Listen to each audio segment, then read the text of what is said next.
Cette chronique culinaire vous est présentée par Cuisinez-vous. Trouvailles cuisine, inspiration, conseils et réponses à toutes vos questions. Cuisinez-vous, 709 rue Saint-Thomas, Joliette. Ah, mon ami Johan Duroy au bout du fil. Bon matin, Johan. Bon matin, Sylvain. Comment vas-tu? Ça va très, très bien. Tu me fais plaisir ce matin. Quelque chose que j'aime beaucoup, un dessert bon, qui sent bon, réconfortant. C'est une tarte tatin aux pommes du Québec. Exactement. Comme je te l'ai dit, j'ai appelé Olivier Duplessis de la pâtisserie et gourmandise d'Olivier du côté de Rimouski. C'est une de leurs spécialités, la tarte tatin. Donc, j'ai dit, quitte à faire une recette de tarte tatin, autant demander aux spécialistes de la tatin. Ah oui. Donc, je vous propose ce matin tout simplement la tarte tatin aux pommes du Québec, bien sûr, d'Olivier. Donc, une tarte, moi, que j'affectionne particulièrement. Tu sais, c'est une tarte renversée que tu vas servir tiède avec une bonne crème fraîche ou un peu de crème fouettée, une boule de crème glacée à la vanille. C'est très parfumé, c'est très caramélisé. Ça sent très bon. Très temps des fêtes. Bon. Moi, après le repas du temps des fêtes, là, j'aime beaucoup. Ouais, et puis moi, c'est un de mes desserts favoris. Quand j'étais gamin, je te dirais que j'adorais manger la tarte tatin. On a besoin de 30 grammes de beurre, parce qu'il y a du beurre dans cette recette, du sucre, 150 grammes du sucre, 6 pommes, tu peux prendre de la Cortland ou de la délicieuse jaune, 150 grammes de pâte feuilletée pur beurre. Puis là, vous commencez pas à faire votre pâte feuilletée, sauf si vous avez le temps, mais vous allez la commander tout simplement chez votre pâtissier préféré. Ce sera une joie de vous donner une bonne pâte feuilletée pur beurre de qualité. Et puis c'est tout ce que tu as besoin comme ingrédient. Donc c'est vraiment le goût de la pomme caramélisée qui va être intéressante. Dans une casserole ou je te dirais une sauteuse, donc une poêle haute ou une casserole assez large. Tu vas tout simplement disposer tes morceaux de beurre sur toute la surface de la casserole. On veut qu'il y ait du beurre partout parce que la cuisson va être homogène sur l'ensemble de la surface. Tu vas ajouter le sucre. Donc même chose, on en met un peu partout du sucre. Et puis tu vas ajouter tes pommes que tu vas avoir pelées, épinées et coupées en deux. Et puis tu vas les placer en rosace joliment disposées pour qu'il y ait une belle homogénéité, qu'elle soit bien tenue quand tu vas renverser ta tarte. Et puis tu vas faire cuire à petit feu, à feu doux, 45 minutes. Puis tu veux que le petit jus caramel se forme tranquillement.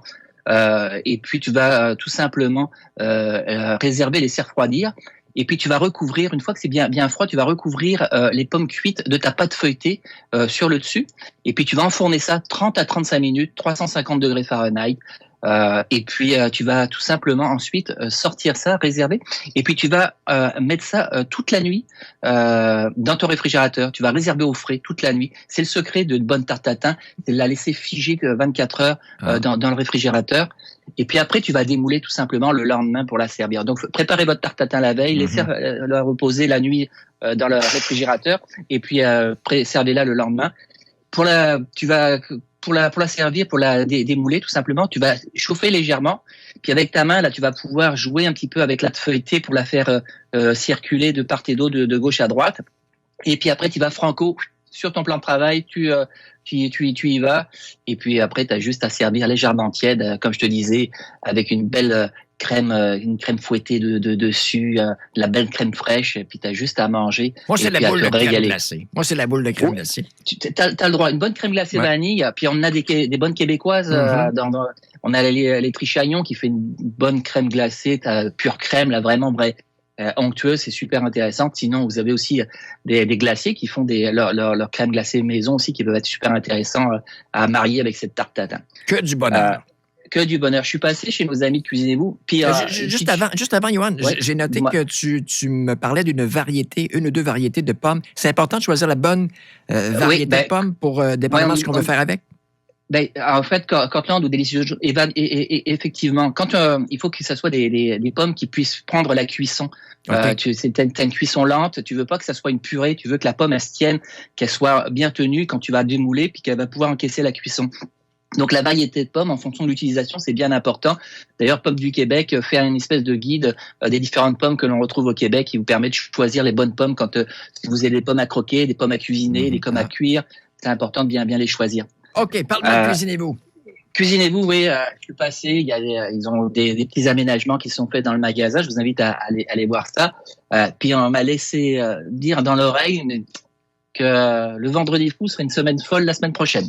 Je dis ça, je dis rien. OK, donc on étire toute la semaine. Ça, c'est génial. Ouais. Pour se préparer, les gens qui vont recevoir dans le temps des fêtes, et vous cherchez une idée de cadeau qui va faire plaisir, qui va durer longtemps. C'est la place. Hein? Ouais. Donc, ça sera pas un vendredi fou, ça sera une semaine folle du 21 au 26 novembre. Je vous invite à aller voir. Moi, j'ai été chercher aussi les grilles quand on fait des pâtisseries ou quand on veut faire reposer une tarte, un gâteau, tout simplement. Il y a différents formats de grilles, des ronds. Je vous les montre à la caméra. Vous pouvez regarder sur les ondes. Donc, des belles grilles, toutes des dimensions pour faire reposer. C'est important de faire reposer pour pas que la pâte elle prenne l'humidité. Tu veux pas que ça soit tout mou quand tu vas la manger. Tu veux que ça garde la texture.